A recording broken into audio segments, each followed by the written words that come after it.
Fantasy Philosophers is brought to you by fantasy-info.com.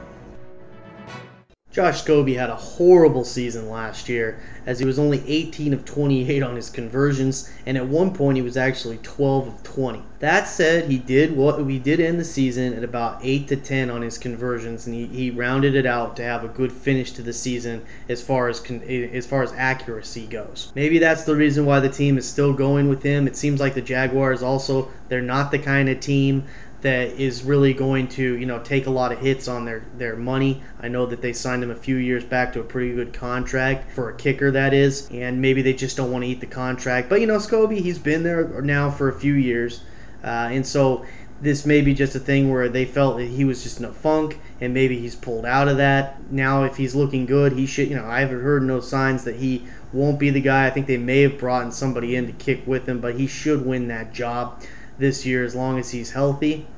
One thing I do like about Scobee that I've seen the last couple years is he's had 4 conversions each year from 50 plus. That's nice. And you remember, out of the 10 conversions that he missed last year, 5 of those were from 50 plus. So that is, maybe those numbers aren't as bad when you start to consider that 4 of 9 and 50 plus. Really, when it comes to that kind of field goal, you don't expect great accuracy out of that, especially if you're a guy like Scobee that before these last 2 years, he really didn't bang home very many 50-plus yarders. So he wasn't necessarily a guy that maybe had the biggest of legs, but maybe he's grown into that leg a little bit more so he can take more of those shots. And really, they may need him to take more of those shots because they got to get points where they can get them. With Scobee this year, he's definitely not fantasy relevant until we see what the Jaguars are actually going to do in the season. The Jaguars are one of the more interesting teams to me, and on all fronts, I really don't know what to expect from this team. Could they be a 10-6 team, maybe make the playoffs? Could they be a 4-12 team, be one of the worst teams in football?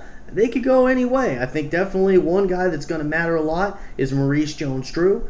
David Garrard has to come out and do well. That means Mike Sims-Walker's got to get it done. We need to see another receiver step up on that team, and that defense has got to get to the quarterback more often and start getting turnovers. Not so much of turnovers. They were okay there, but they've got to start playing better all around.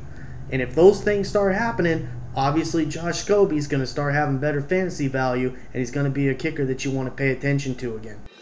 For more fantasy football information, go to fantasy-info.com and sign up for our free e-newsletter. Good luck in your 2010 Fantasy Football League. As an added bonus, the Fantasy Info guys will include their 5 secret tips for success in fantasy football.